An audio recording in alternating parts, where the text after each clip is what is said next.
Welcome everybody to Drunk with Buds. I am Blase, and this is a show about trying new beers with some friends and having discussions you would normally have at a bar. As always, we get all of our beer information from the Untappd app. That's UNTAPPD. You can now follow the show on there at Drunk with Buds. Today we have a 3-beer show, and Blase is filling in for Bruce the Beer Bitch.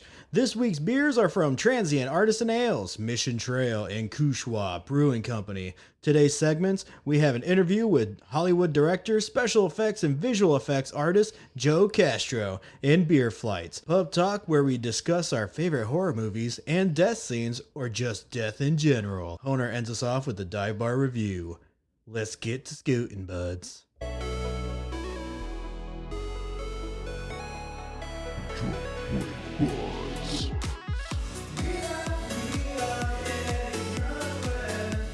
Drunk with Buds.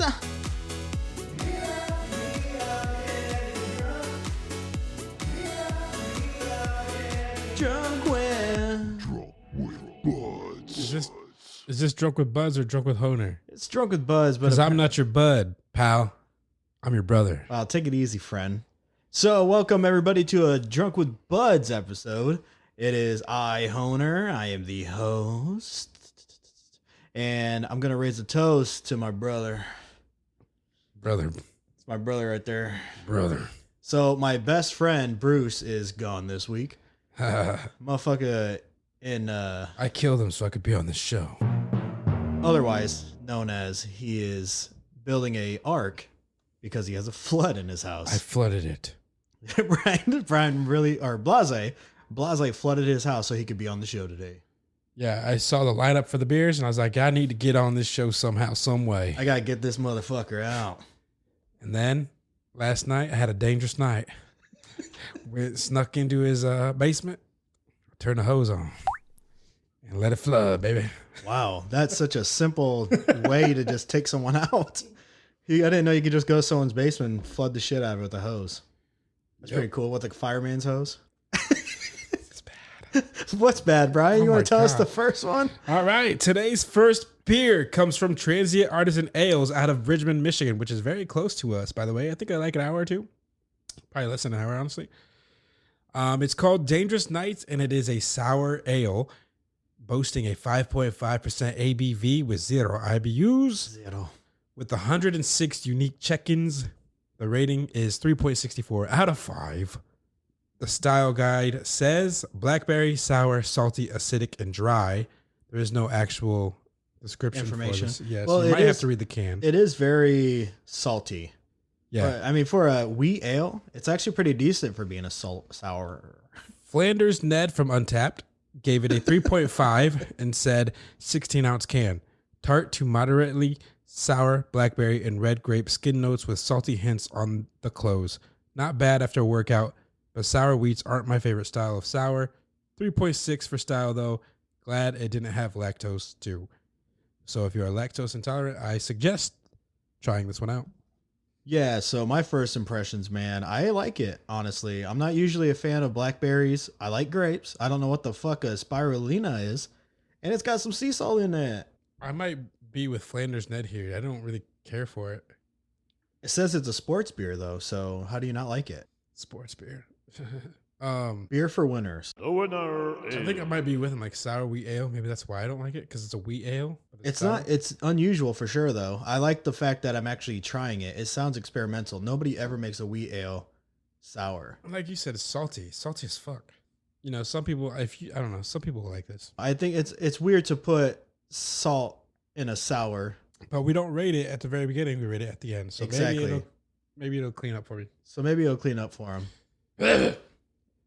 All right, chill the fuck out, dude. It just dies. If I make it to the end. Yeah, I guess. All right, so actually for the first segment today, we have a very special guest. We have Hollwood director, special effects, visual effects artist, Joe Castro, and that is in this week's Beer Flight.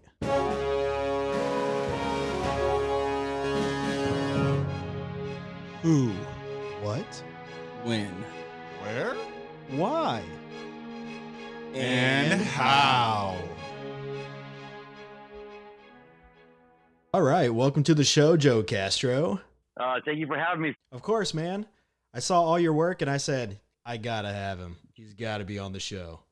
Oh, that's very kind of you to say, and I want to take a moment to tell you how much I appreciate you and all that you do for the industry and all you do for us independent artists and independent filmmakers. It means a lot when you showcase our work and introduce us to the world.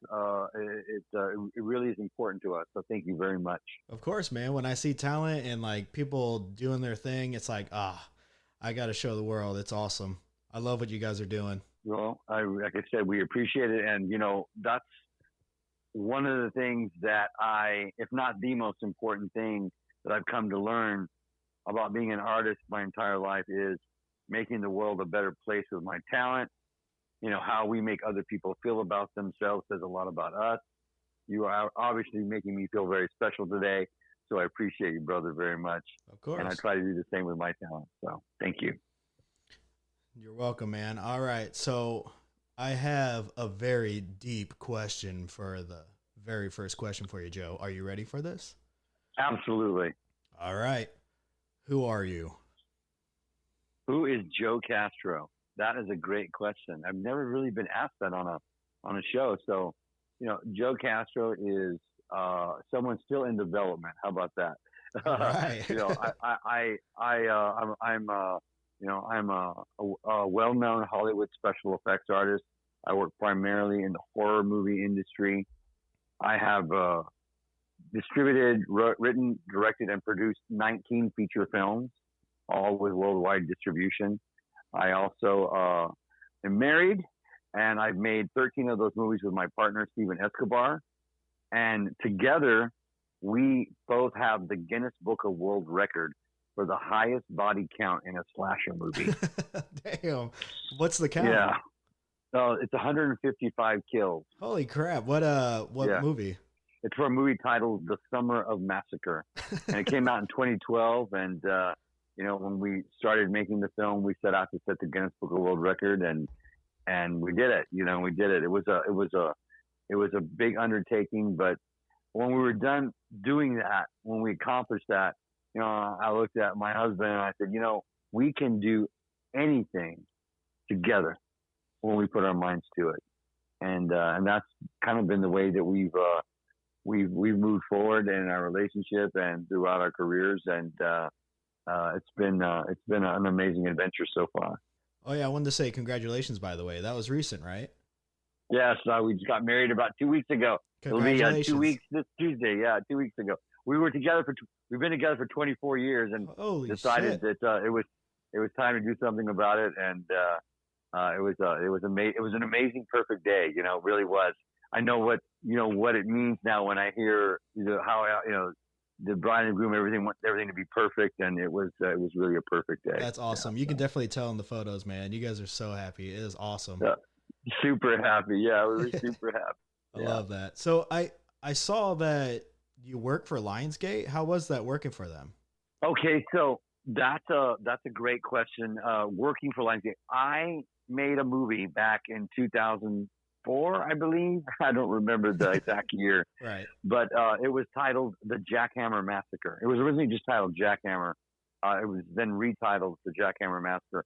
And it was one of the first 4 movies that Lionsgate picked up acquisition for direct-to-home video release. That was a shot-on-video, or it wasn't shot digitally, but shot-on-video feature. And it was a big success for them. And it was a big success also for the man that took the movie to Lionsgate for us. His name was Barry Barnholt. And, but of course, throughout the years, I've worked on other films that Lionsgate has distributed. I worked on a movie titled Exorcism at 60,000 Feet. And then I also worked on a movie titled Amityville Harvest. And there have been a couple of others, but I don't remember offhand. But people see that on my Facebook profile, and they still think that I'm actively working with Lionsgate. But ultimately, it's Lionsgate has distributed one of my films. Yeah. Okay. So were you on Saw? I was not on that film. No, I wasn't. That would have been fun. I have worked with a couple of people that were in that franchise, but hopefully I was not on soft. No. I just feel like that'd be a really fun movie to do because everything is just about death. It's awesome. Absolutely. I agree 100%. So, were you always interested in this type of morbid art growing up? That's a good question. I think that, basically most of what drew me to what I'm doing now is horror, fantasy, science fiction.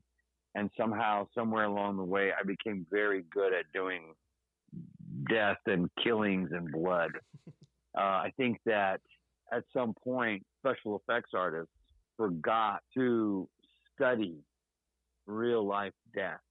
And so they apply a lot of fantasy to whenever they do on-screen kills and blood and this kind of thing. And I never did. I never did stop studying death and the actual realistic approach to making a special effect look real when it came to blood work and killing people and people dying and dead bodies and this kind of thing.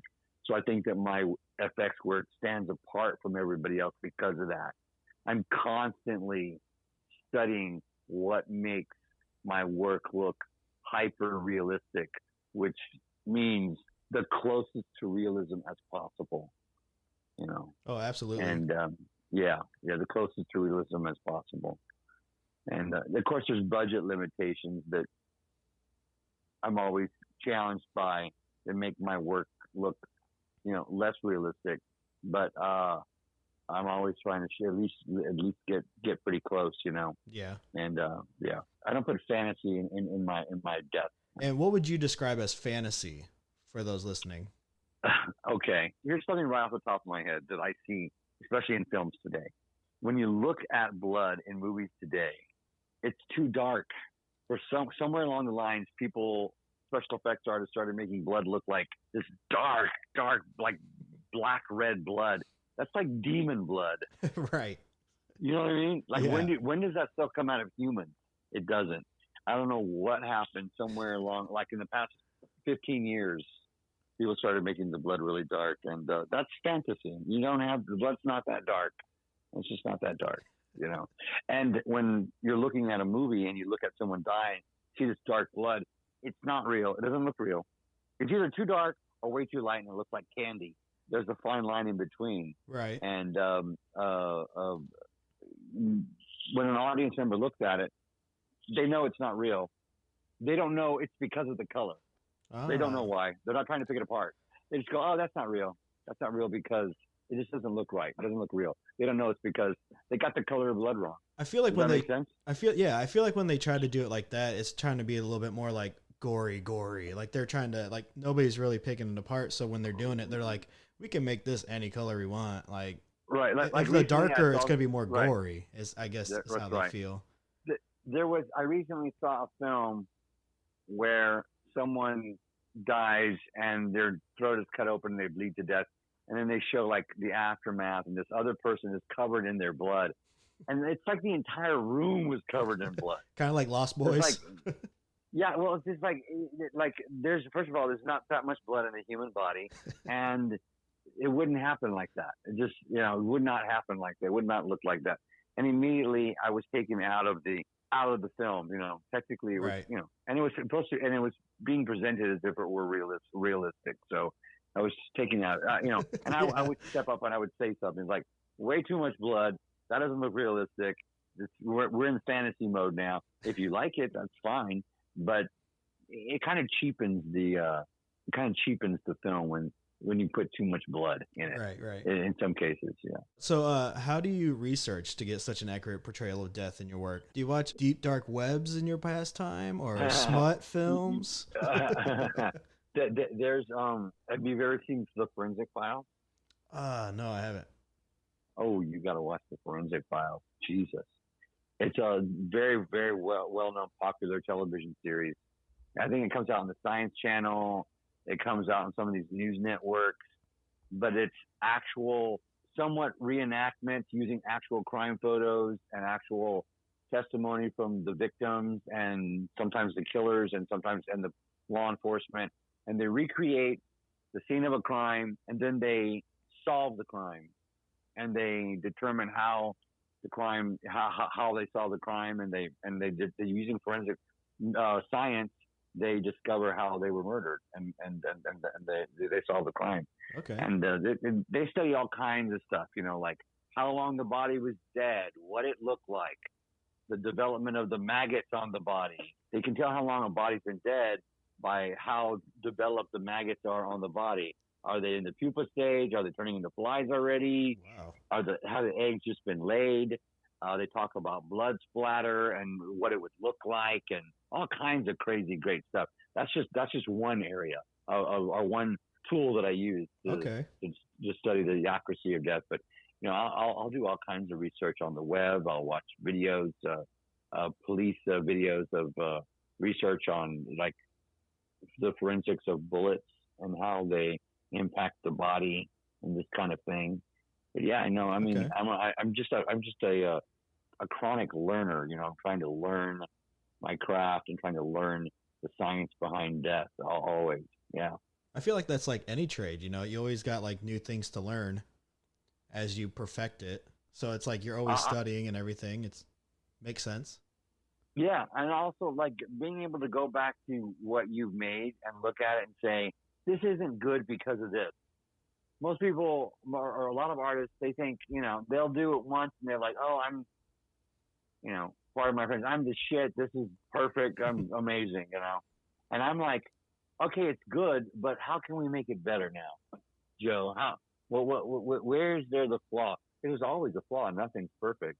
And I'm always looking for that flaw. Like, how can I clean this up? Right. If I were to take this to the next level, what would I be doing? Oh, I know what I would be doing here. And yeah. So I hope that makes sense. Yeah, it makes sense. Yeah. A lot of sense, man. That's it's kind of like when the person in Lost Boys did all that blood, and you're like, clean it up by doing less blood because there's not that much blood in a body. There's not that much blood in the body. Yeah, no, there's not that much blood in the body. I don't even know how much blood is in a body. Oh, I think there's like 2 gallons. Shit. 2 gallons? I think it's like only like 2 gallons of blood. I don't Not that know. much blood. I probably have 3 gallons. Yeah, 3 gallons. Yeah, there's like 2 gallons of blood in your body, I want to say. But I could be wrong. That's all right. I'm always wrong anyway. So, what was your favorite special effects makeup you've ever done? Or your proudest, I should say.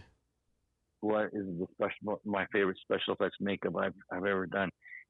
As I kind of feel like I just started, like sprinting, like in my career, like I'm at a full sprint now, and things are really going really well with my craft and how good I am at what I do. So it would be very difficult to pick just one because a lot of the stuff I did that people remember me for, I did like 20 years ago. Right. But ultimately, I think the things I'm doing now are far more advanced, in technique and design and just with the chemicals, the new chemicals that we're using to make stuff. I use this new. It's not too new, but it is fairly new. These new silicones, these new platinum-based silicones. There's one called EcoFlex that they're making all these pullover masks with. They're very flesh-like, very realistic. And I'm doing a lot of stuff with that I really, really love, but I never worked with before. So it would be very difficult to pick just one thing. I make them. But I am proud of this werewolf I just made for a movie called The Beast Comes at Midnight. Mm-hmm. And I got a chance to actually be the werewolf in the film. And I also got cast as the man that turns into the werewolf. So that was, awesome. I'm pretty proud of that. I'm pretty proud of all of that work. And then even on top of that, after the film was shot and when they were in post-production, I was able to go back and use, I do both practical and digital effects. Okay. So I was able to go back and use my digital effects work to finesse the suit and make it even more amazing. And do the things I wanted to do with it. Oh, okay. I was wondering if you were just practical and digital. Practical. Yeah, there you both. go. I thought that's what you just did, but I didn't know yet. So I was waiting until I do both practical and digital. Okay. Absolutely. Yeah. I don't know why, but when I think of digital effects, I'm thinking of. So have you seen The Expendables? The Expendables, yes. I saw one of them. Well, I've only seen tried one to watch too. one of Yeah. them. I've tried to watch. I tried to watch them. But it kind of reminded me of a big video game. I think. Yeah. The digital effects in that, man, those took me out. Like the blood spatter was just literally like pixels or whatever. It was just really right. me. It was like a video game. Yeah, I was like, I don't know what I expected from watching this movie, but I don't think it was this. But whatever.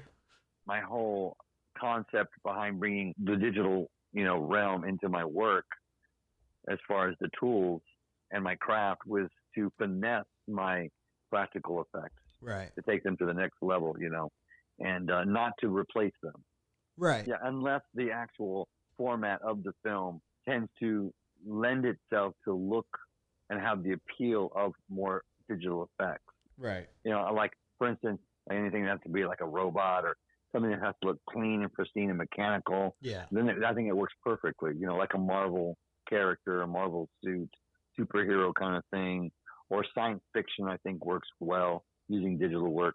But if you're doing gore or creatures or blood, it almost absolutely has to be practical, Yeah, I agree with that. Yeah. Yeah, I think some people are just overusing the digital, but the way you say it, if you're using practical and only using it to up the ante a little bit of it, then okay, that's awesome, because that makes sense. That makes sense in this modern age. Like, yeah, you're gonna do it because you want to make it look a little bit better, cleaner, whatever. It's gonna help out what you're doing. That's right. You have practical effects, and you can see the edge of an appliance on someone's face, or the werewolf suit or the monster suit didn't move entirely realistic like the way you wanted it to move. Yes. Maybe in the shoulders or near the arms or the hands, and you can go and you can finesse that, or this sort of thing. Yeah. And I don't know if you saw Thor: Love and Thunder. I have not seen it yet, but I've heard some fun things about it. Yeah. So there's only one thing in it that like kind of threw me off. I think it was the digital effects. One of the gods has just like, you can just tell he's so CGI'd type deal. Yes. But his face and head is like, I don't know, the way his movement is and everything. You'll probably see it when you see it finally. But yeah, it's just something that I see in my head. I'm like, that was just really shitty CGI. And it just kind of took me out a little bit, because he's supposed to be talking to this dude and he's all just sitting there like his body not moving correctly with his head. And I don't know. It was weird. It was really weird to me. And it just stood out. And I was like, why is this happening? Yeah, I can understand. I can understand your concern. Yeah. Yeah, because that was kind of weird. But speaking of your older movies, I did see a glimpse of the Terror Tunes. Yes. And it reminded me of Clowns from Outer Space. Killer Clowns from Outer Space, yes.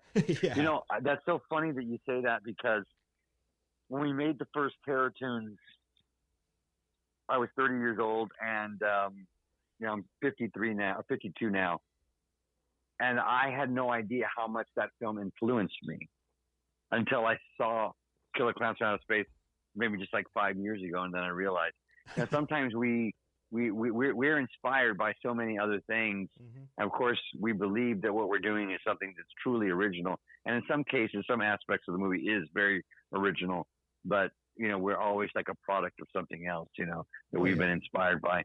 And I can absolutely say without a shadow of a doubt, when I recently saw that film again, many, couple of decades later, that it influenced me greatly, and, but yeah, it's an honor to say that it's like that film, because that film has been a big cult hit, and and so many people love it. Yeah, I was gonna say, Terror Tunes was also a cult classic, right? Terror Tunes has become a cult classic. Yeah, and then over the years, it got a couple of sequels. Yes, we're on part 4 right now. Part 4 will be out before the end of the year. We're already done with it. That's awesome. I'm actually working on it right now as we speak. That's crazy. Yeah, and I think part 4 is going to be the best of all of them, for sure. Hell yeah. So what exactly are those movies about? I haven't checked them out yet. I saw it on IMDb and I was like, okay, that sounds interesting. Yeah, well, that's a great question. What is Terror Tunes about? Terror Tunes is, and it's spelled Tunes, Toons, Toons, for anybody that has never seen the title. It's a movie about killer cartoons, basically. And the cartoons were originally made by the devil to wreak havoc on children, and the Saturday morning cartoons. And over the years, it's evolved. I never try to make the same movie twice.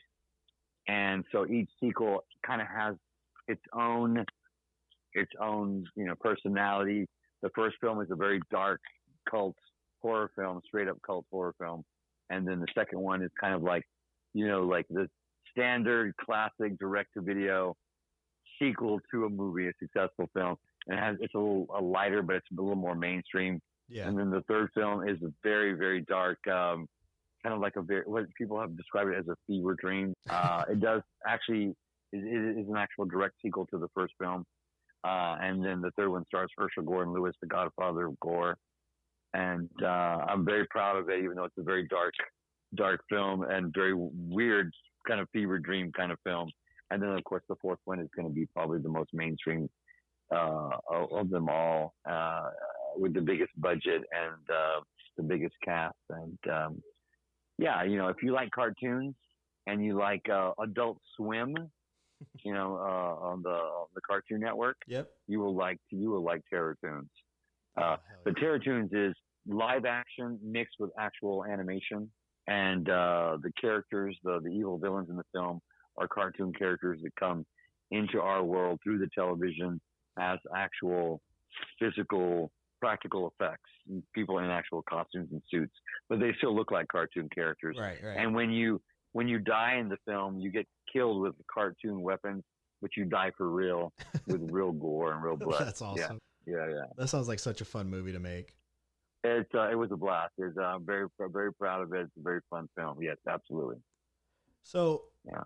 Why does death fascinate you so much? You seem like such a chill dude. It's fascinating to see your dark side in your work.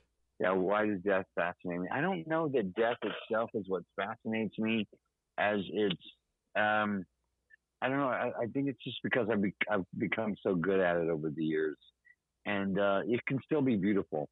It can still be beautiful and fun to look at, even though it can be very gory and scary to people. And somehow I think I've managed to make dying sexy. Sexy. Over the years. Yeah, cool and yeah. sexy looking. Yeah, death is cool and sexy. Yeah. Yeah, everybody loves true crime nowadays. Yeah. And most of the victims in my films are willing victims, and kind of cheering the villains on in the films I make. So right. So I hope that answers your question. Yeah, it does, man. You love death. Yeah. All right. So I see you've won over 46 awards in producing, directing, and creating special effects. Congrats on that. Thank you. Which one was your proudest award? Well, I'm gonna have to say the Guinness Book of World Record. Oh, yeah. I was very proud of that That is award. awesome. I mean, and if anybody ever beats our record, we'll also always be the first to have the record, and it's just something that no one will ever be able to take away from me, and I will always be very proud of it. Yeah, they can pass you, but it's like you're still the first. Yes, exactly. It's like, heck yeah. Still number one, bitches. That's right. All right, that's all I have for you today, Joe. I would like to thank you for your time, and it was great to finally get to chat with you. Oh, thank you for having me on, Philip. I appreciate it very much, and I hope someone got something out of it, and at least a chuckle or laugh or was entertained. Yeah, you're definitely an inspiration, man. Every time I see your work, I'm like, dude, I gotta like show someone. I'm like, dude, look at this. This is real. So awesome. Yeah, come over and check out the page. I have my entire portfolio online, and you can come check out my work on Facebook. I have everything on Facebook, and send me a message, send me a friend request, and let's make a movie. Oh, hell yeah. All right. So, Blase, how do you feel about this beer, man? Any better? So yeah, I'm halfway through. I'm about to chug it. Probably not gonna chug it, but it's actually really good.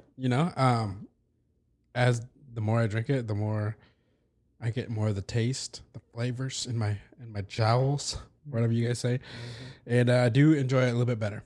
What about you? Yeah, I liked it from the beginning, but now I think it's a little too salty for me.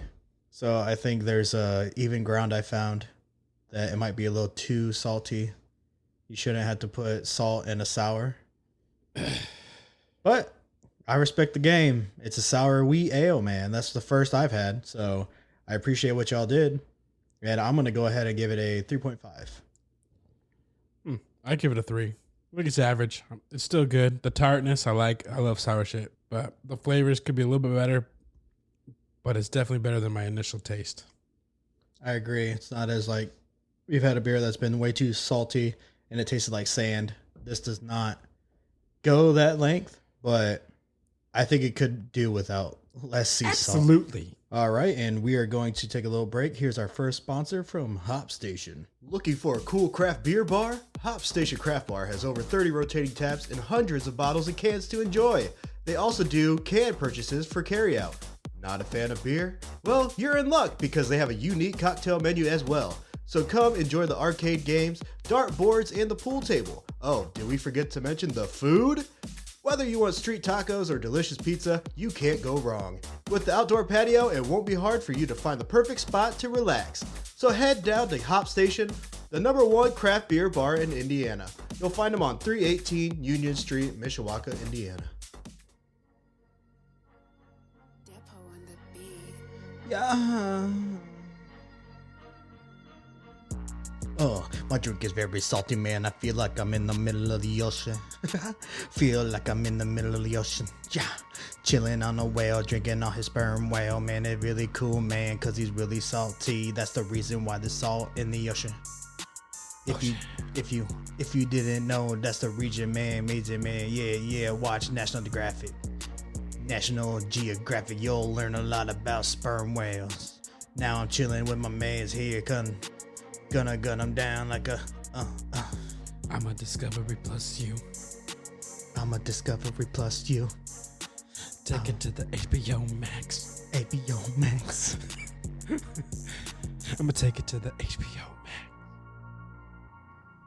Free beats, no copyright, connected. Free type beat 2022 trap beat instrumental produced by Deepa on Beats Provider on YouTube. All right, welcome back everybody to Drunken Buds. What's up, dog? So what's up, man? What's going on? I don't know, man. What's up?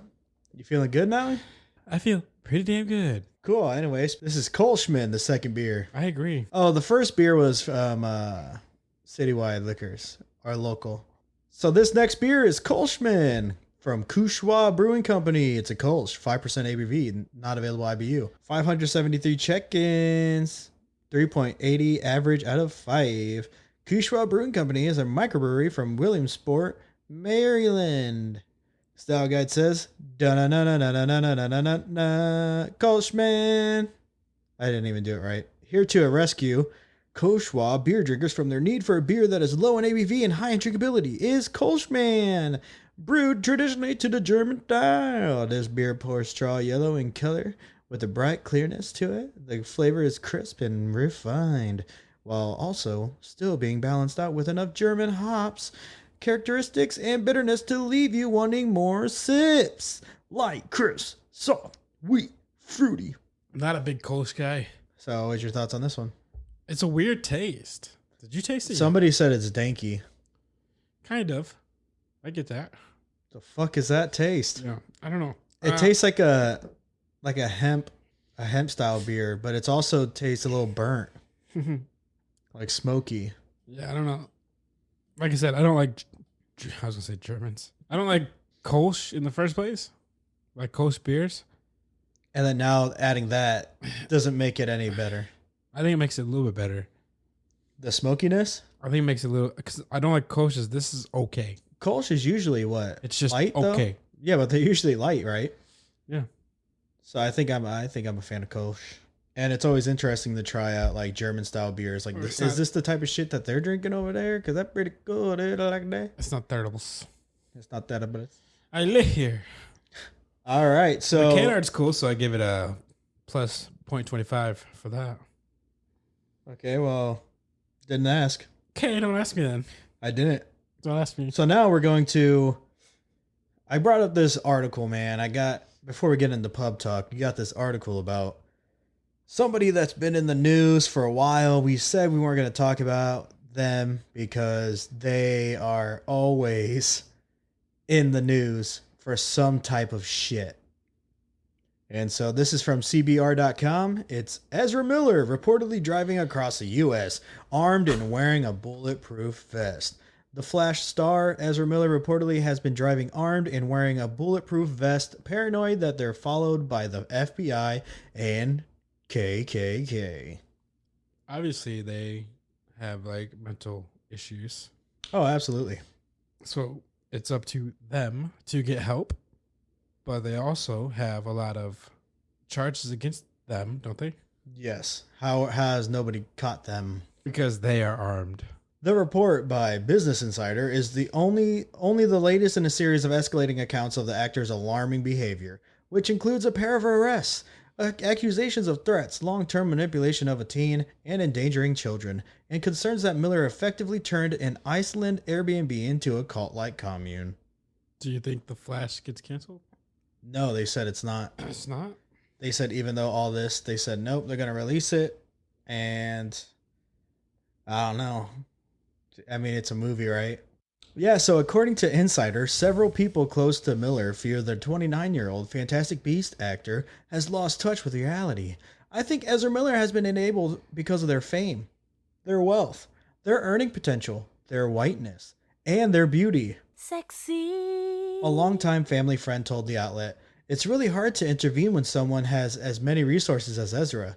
They added, "When you're famous, people are less likely to say no to you. I think that those things can be really dangerous." And Miller, You've seen it a lot with young kids. They have been in the spotlight for a long time. Perks of Being a Wallflower. That was 10 years ago. So they have been in the spotlight for 10 years, So he was probably, that's hard. They were probably young when they started in the. why do I feel like you're walking on eggshells to talk right now? When they were probably young when they became famous and a part of the scene. So of course, a bunch of things can happen and manipulate someone's young mind. Yeah, you see a lot of shit from that, from all the breakdowns from other actors and actresses. Olsen twins, Britney Spears, Jeanette McCurdy from iCarly. what happened with her? She wrote a book and she talks about like her abuse from her mom and everything. And then she also talked about how the guy, I forget who it is, the creator of iCarly and most of those Nickelodeon shows, the fat guy from Good Burger, he made all these shows, Drake and Josh, iCarly, Right? Yeah. whatever. I'm saying it for the listeners, Yeah. not you. Yeah. So this guy's a pervert, foot fetish guy, was just so creepy to all these girls. There's background behind the scenes videos of him just being really weird and awkward, and you can see everybody's uncomfortable whenever he comes around. Well, I guess Jeanette was offered $300,000 from Disney. That's where they were from, right? Or no, Nickelodeon. Sorry, from Nickelodeon to kind of hush hush. Don't talk about your past abuses in Nickelodeon. And she talks about them. She's like, "Fuck that." It's kind of cool though that she kind of broke from all that. She's actually speaking out about it. Another example, Shia LaBeouf went crazy Yeah. a few times, lashing out. Public eye. He started young. I mean, so there's probably a lot of explanations for the reason for the way that Ezra is doing this shit, but it is more of like crazier side than we've seen. Yeah. So I mean, they obviously need to be punished, but you can obviously tell that I'm sorry, I'm really trying, that they have something wrong with them. Right. They need to follow the law. Ezra Miller going crazy again, dude. I don't know. It's still a thing, ongoing. And I wouldn't be surprised if there's another thing that happened. And hopefully it doesn't turn out to be like he goes crazy enough to do a mass shooting because of how out of touch he is right now. That's a lot. Yeah. Sounds like they just want to defend themselves.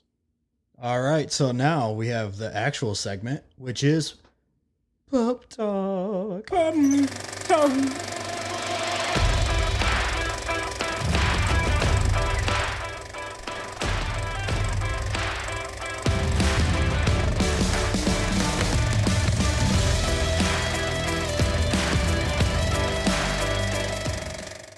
Pop Talk with Honer and Blase. And Joe Castro. Ready to talk about it, Blase? What's your favorite horror movie, bitch? I've answered this question before on podcast. I don't know if it's on Open Tab or Drunk Budge of the Bag. Maybe it was all three. Probably we do. Probably been different every time. Yeah, horror movies are popular with Very all of us. interchangeable. I think I've said Saw once, that's a good one. Happy Death Day. Is that considered horror? I mean, maybe. Yeah, I think That one was good. Of course, the classic Jasons. You got the Michael Myers ones, but I think I got to go Freddy Krueger, and I think that's the answer I usually give. Is Freddy Krueger. So that'll be your number one. I think so. So my list would be number one, Evil Dead with Bruce Campbell. So good, so right, amazing. It's a classic. Yes. Number two is actually very recent. Came out last week. Prey 2022. I loved it. It had just the right amount of like action, and it was primal versus the Predator with alien tech. Mm-hmm. And so I don't know. I thought it was really well done and everything. And I just really liked the character and everything. Really enjoyed it. I'm seeing a lot of people saying they wished it was a little bit better, but there's a lot of people also that are just saying it's fucking great. I have to watch it. And I'm really surprised that it's only on Hulu because it honestly deserves a theater release. That's how good it was. Damn. I would have saw it in theaters. Number three, Zombieland. It's not horror. Yes, it is. It's zombies, dog. It's a comedy Comedy horror. or whatever. Do whatever you want. I did, literally. And I love Zombieland. I don't know why you don't. You got so much shit on it right now. I do like it, but Zombieland 2 is probably your favorite one because it got Zoe Deutsch. Oh, Deutsch. I do like it, but I don't consider it a horror. I never once said I just think whenever it has zombies in it, man, it's supposed to be like labeled on horror. And why would you scream like that anyway?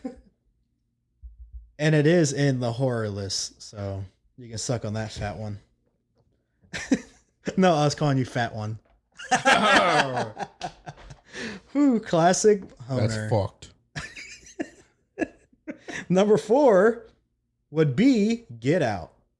Oh, that is a really good one. Yeah. Such a good one. So creative, so brilliant. Jordan Peele has such a exquisite mind. Yeah. That was one of my, I put that in top 5. I just watched that with Jade the other night, and she was like, what are they doing? What the fuck? You know, get all excited and eccentric about it. I was like, see, that's the kind of feeling you need to get during a horror movie. Something I don't get from Zombieland. So I don't know. I feel like comedy in those type of horror movies is what I like. So Get Out has it somewhat, but then it gets serious. But you also have the comedic breaks. I guess the question isn't scariest horror movies. Yeah, I said favorite. I know, that's what I'm saying. I said I'm retracting. Oh, you're thinking saying, of scariest. I'm saying I'm retracting. Like, So well, I you guess think- the question wasn't scariest. It True. was So I guess favorite. That's so. You're what- thinking that Freddy Krueger would be the scariest anyway. one of them. Man, I remember if I was thinking scariest, I would say like Stir of Echoes. I remember that bitch. Fourth Scared the Kind. shit out of me. Fourth Kind was fucked. Everybody left believing that, but it's not real. No, it's not. Or is it? The real footage they used in that We're actors. were from a college like in Alaska. Oh. There's like a little project they did for a film thing. And that's so what they used that and built around it. And then Hollywood took it and used it as real footage.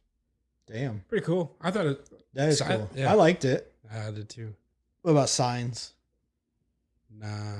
I heard everybody thought that was scary. I think Signs is creative in the fact that it did scare people It without builds up ever tension. showing Yeah, anybody. until the very- end. yeah. So we agree on that. I know exactly what you're gonna say. Yeah. I can finish your sentences. Sandwiches. Don't. So number You 5. better not finish my sandwich. That's mine. That's a fucking calzone.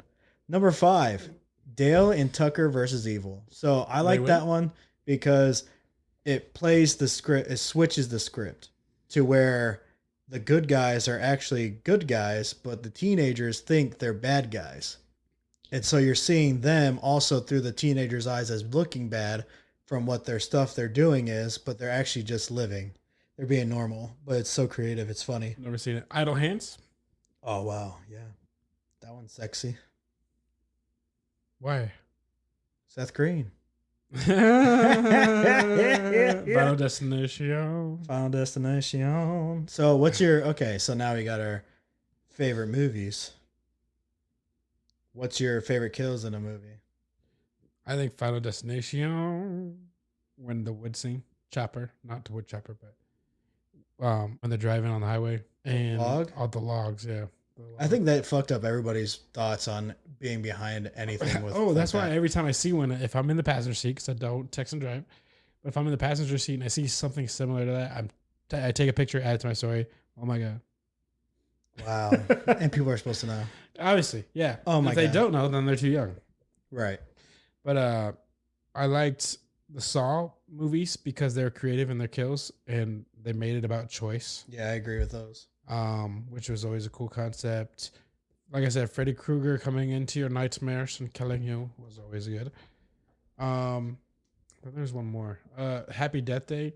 How she relives the same day over and over. Just gets killed all the time. And when she jumps into the wood chopper scene, that she like jumps out of a plane. Right. Doesn't do the parachute. Yeah, so I think mine would be from Fear Street. It's on Netflix. It's a trilogy, but which one? Because there's the like first one. Okay.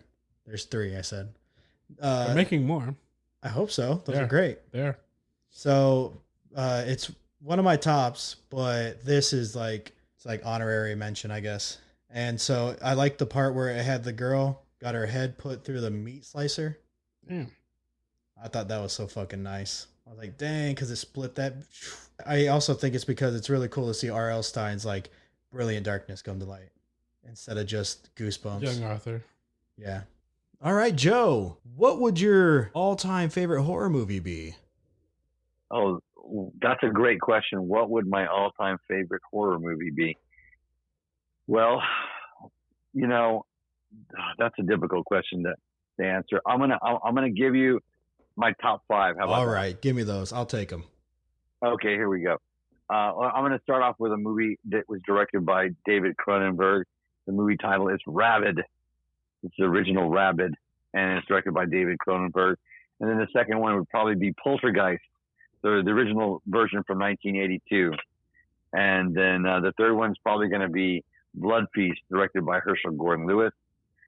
And then the fourth one's going to be, what do you call it?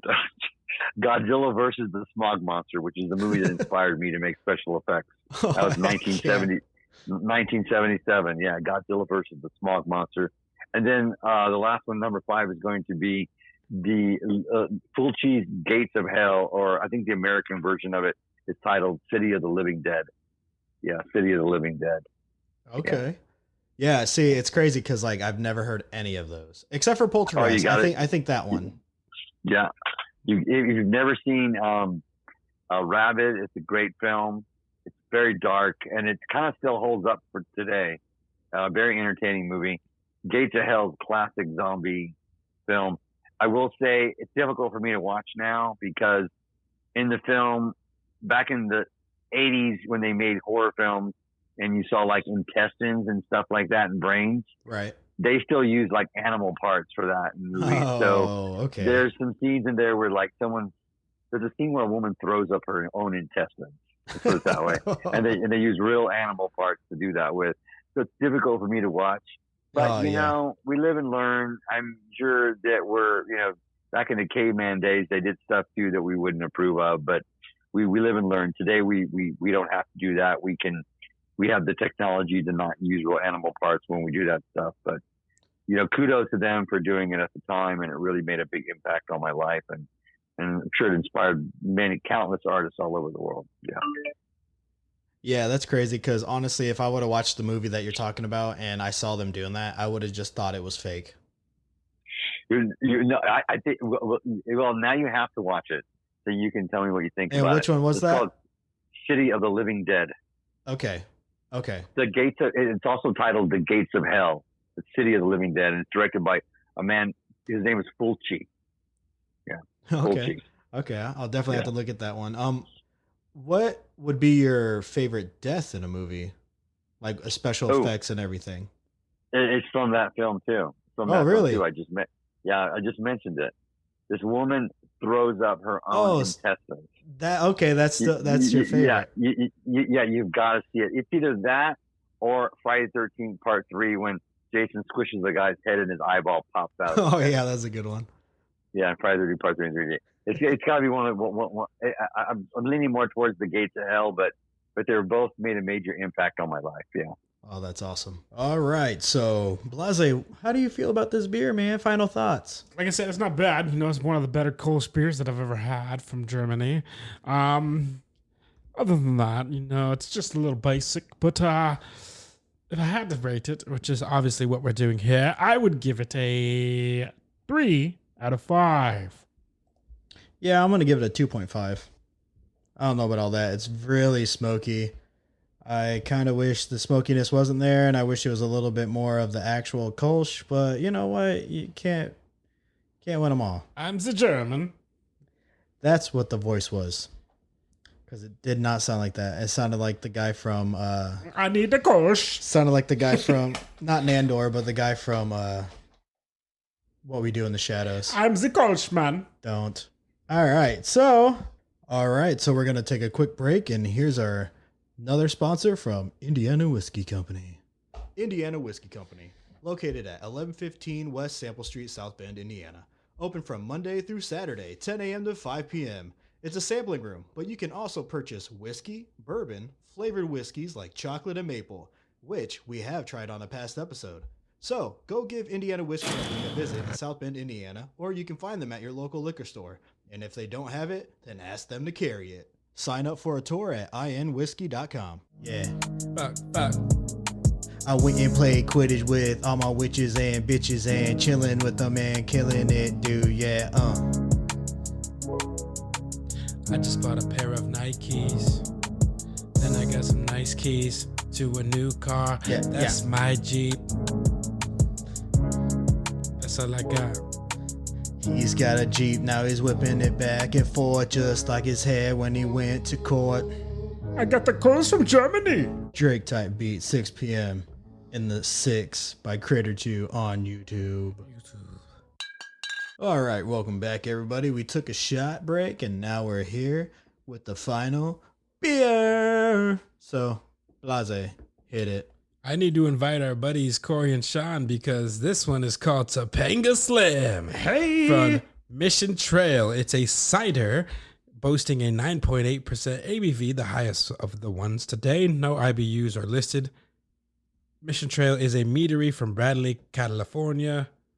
It has 141 check-ins with a great 4.13 rating out of 5. Style Guide says, legendary Topanga Slim. You have never seen or tasted anything like this from anybody. Topanga Slim is made from cherry wine, dry farmed Pinot Noir, Perry, and black currants. It is also barrel aged for 30 months. That's over 2 years. Whoa! This is dark, rich, and all the notes of dark fruit go on for days. It is 9.8% ABV and has a perfect balance between oak, jam, and tart. Floral and rich, unlike anything out there. LS Beer Diary from Untapped gave it a 4.60 and said, come on, Topanga! Did it? Hell yeah. Topanga. If anybody knows what we're talking about the show Boy Meets World from the 90s, one of the best shows of all time. I know it says Topanga Slim, but Topanga was always thick. Amen. Hallelujah. This is actually not bad. It's not. It's a cider. It might be one of the better ones I've drank since being on the show. Yeah, this is definitely Topanga thick. I like it. It's the best one on the show, I think. It's a weird of today. It's a little weird aftertaste, but I can manage with it. Yeah, I'm surprised that I like it because if it has if it has wine in it, it's usually going to be no bueno for me. No bueno para I like me. wine. I like wine. I like some wines. I like wine. I like some wines. But You do whine a lot. Brian, You do. Look, you whining right now, pussy. okay, dude. I'm out of control. Somebody stop me. This is such a dangerous night. Don't ever touch me. I am so far away from you. I literally couldn't. Mentally, you're right. I'm not mentally touching you either. I got the clothes from Germany.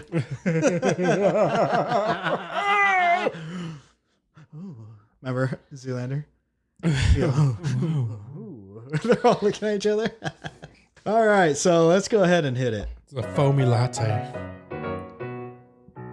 This Dive is bar gonna review, dive bar review, dive bar review. 1 star or 2, 3 star 4, maybe a couple of 5s. Dive bar review, dive bar review, dive bar review. Dive bar reviews is where I read 1 through 5 stars for dive bars I'll never visit. All right, let's do this thing. Today we're digitally visiting Dive Bar in Sacramento, California. Yeah. You ever been there, Brian? I have not. You haven't even really been to California, right? I haven't either. Just a tip. Really? The fuck you doing out there? All right, so first off, we've got a 1-star review from Serafina Ash saying, "It was awful. Mermaids are the only good thing about this place, but are hard to see if there is any kind of crowd with how small the space is. It's cramped, and the people made it humid with their sweat. I wasted $10 to get in, and I would have paid to get out." Damn. She really hated it. Someone needs to make a movie about that. Kiddo. Would you pay $10 to watch a mermaid swim? Is it a real mermaid? It's could be. Yeah. I've spent $10 on worse things. Aurelie Galvin with a 3-star says, "The mermaid was mesmerizing, security was entertaining, DJ music sucked and was very rude, and drinks were awfully strong. Will not be returning." Sounds like I need to see these mermaids. Yeah, The best part of it so far. the mermaids. That's what they're I like. think that's like the only draw to it. I didn't see it. I did see a couple photos. Was looked it pretty. mermaids? Yeah. In the water. Yeah. While Real? you're drinking. Yes, real mermaids, Brian. What's this bar called? Dive bar in California. Michael Davis has a 2-star that says, "So when in this place, mermaids and stuff are cool, but the no hat thing rubbed me the wrong way because I took my $50 polo hat off and put it in a random box compliantly as I was told. I went in and saw multiple guys with hats on, and one guy even had 2 hats, all of them cheaper than the polo I took off. Why the fuck that guy got 2 hats? Why do 2 chains have 2 chains?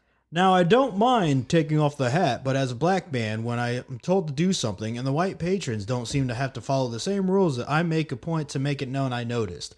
I told the bouncer twice that people had hats on, and he said the first time that he would have his guys grab them. The second time after I saw a guy with 2 hats, I told him again, and he told me the same answer.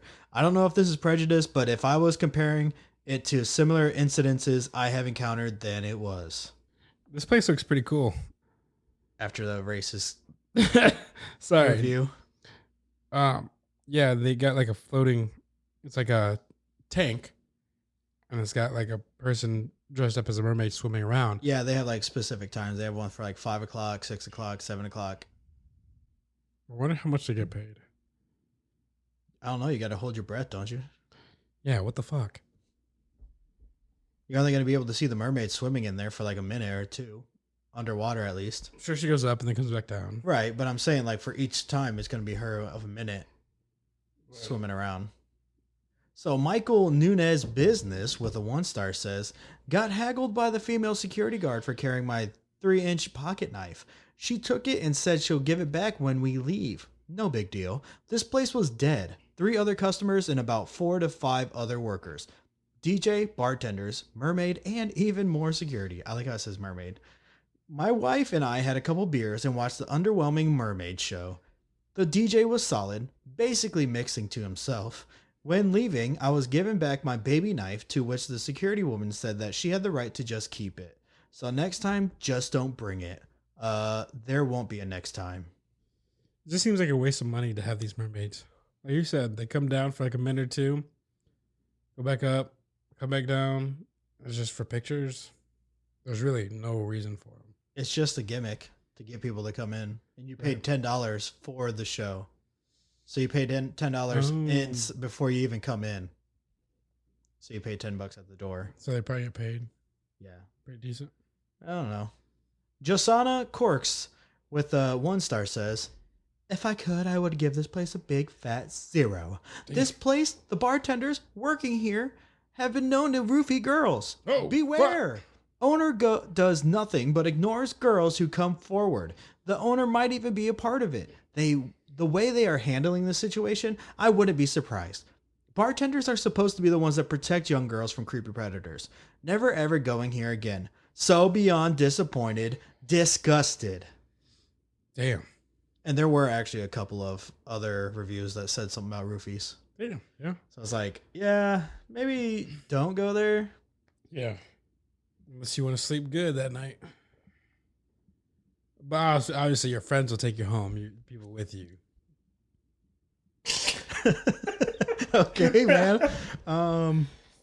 Riley with the 5-star banger says, it was pretty loud, but there was a mermaid with a fork in a fish tank. I had 3 beers that were good. I don't know what they were called. The whole bar is like a big long hallway and people get packed in like sardines. It almost feels as if we were on display for the fish above us to watch. So they're the show. Huh? Yeah, the mermaid's watching them. Like looking at dinner. Under the sea. That's the crab. Lobster. From the movie, though. Yeah. I guess Riley was not done. I made a new friend who I went birding with later. It was a good time. They have comfy chairs at the front, which are good for looking up new birding locations while your friends dance. It was an enjoyable experience, but my ears hurt until 2 p.m. the next day. What's birding? I never knew birding was a thing until I watched The Big Stick. What is it? Or The Big Sick. Literally, you just go and look at birds. And there's people who actually take it like a step more, and they travel all around the world just to look at a bird. Like a different breed of a bird. Different breed every single time. But they want to see it in person. But they go and find these birds. I mean, I guess it's not too weird. To spend not millions, but a lot. To travel across the world. Oh, some people have hobbies, man. I guess that's one of them. Watch this movie, though. It's got Jack Black, Owen Wilson, and Steve Martin. Let me see. It might not be The Big Sick. That might be something else. The Big Year. But all right. Scott Eaton with a 3-star says, unique location with an enormous fish tank above the bar that has a flirtatious mermaid. Swims in from time to time with the fish. The night we were there, they had dueling pianos in the front to entertain the crowd. The staff was attentive and served an interesting cross-section of clients. There were a couple of games in the back, very modern and clean in the heart of downtown. Plenty of mixed drinks, but they were still out of a couple of things what we asked for. While they had other options for drinks, they definitely leaned heavily into a cocktail side of things. So we've seen a couple dueling pianos, or just, once, I guess. Mm-hmm. Those are pretty dope. So I think that'd be pretty cool seeing that, and then a mermaid flying in the background, I guess, or swimming. It is pretty cool. So if you ever find yourself in Sacramento, California, and want to be on display for some fish, then head on over to the dive bar. Depending on who you are, you might have a racist experience or get roofied. So I don't know if you really want to take the chance on that. But I mean, they got mermaids, right? Also, cheap, shitty drinks if that's your thing. Which typically dive bars are known for. So go see it for yourself or don't. You obviously know I really don't give a shit. Yeah. All right, back to me, Honer. So, Blase, how do you feel about this final beer? It's a little too much. And now it's getting to a little too much. Like it tastes good at the beginning, but then when you taste something sweet over and over and over, you kind of get over it. Yeah, I get that. So it doesn't quite hit the same. Mm-hmm. This is one of those where it started good at the beginning. Now it's coming like, okay, it's a little too much. I'm gonna give it a 3.25 though. It's the best one of the day, flavor wise for me. So okay. Yeah, I'm gonna have to agree. I think it starts losing the sweetness and everything. It's still tasty, but I can definitely start tasting the wine in it. And like I said earlier, not too much of a wine guy unless it's got a very sweet taste, but this is mixing more than what I would like in my sweetness of wine. But for a cider, it's actually pretty decent. Yeah, It's a unique flavor, I think. I like it. It's not bad. Yeah, it's got cherry wine. I tried some of that in Holland. That was pretty good too. What does Topanga mean? I don't know. So I'm gonna go ahead and rate it. I'm gonna do a 3.5 as well. All right. So last call. Which of these 3 beers are you drinking at the end of a night out with the boys? Yeah, so this one's also got the highest ABV, so I'm definitely not going with it, even though it does taste better. But if you're ending the night, I'd probably go with the Kolsch man. Whoa. It's a lighter beer Right. Okay. and easier to suck down because the bartender's gonna be like, "Come on, get the fuck out of here, bro," and I'm gonna be like, "Okay, bro." And then 'Cause I can't chug the Mission Trail Topanga Slim. I can't chug this. because that mermaid can't leave until you leave, so you gotta go. Mm-hmm. Yeah. So I think out of these ones, I would do the first one because yeah, it's salty, but this sweetness is it's a little too much. I would probably have it during I'm there, but that's a huge maybe. But I could definitely see myself finishing it off with the first beer. All right, so we got shouts out to top 15 cities downloaded our last episode. We got Granger, Indiana, Denver, Colorado, Chicago, Illinois, Indianapolis, Indiana, Atlanta, Georgia, Lynn, Massachusetts, Knoxville, Tennessee, Malden, Massachusetts, Milwaukee, Wisconsin, Grand Rapids, Michigan, Clemens, North Carolina, Allenton, Pennsylvania, South Bend, Indiana, Knox, Indiana, Paone, New Jersey, Orangeville, Ontario, Monterey, Indiana, Frankfurt, and Main, Hesse. Where the hell is that? Germany. Nice. Oh, nice. Oh, you're going to love this episode. All right, Brian, you got anything to promote, buddy? I do not All right. have anything to promote. All right, he's still running with that. So I am Honer Creations on Instagram, Facebook, TikTok. I make dumbass videos for dumbass people like me. I am also the social media guy for Drunk with Buds podcast, and you can find us anywhere on social media at Drunk with Buds podcast. And also we have a link tree, so if you want to check out everything we got to offer, we also have a website and all that stuff. We got merch. Leave us a 5-star if you want to. That'd be awesome because we love doing what we do, but we want more of the world to know me. Us, I mean, right?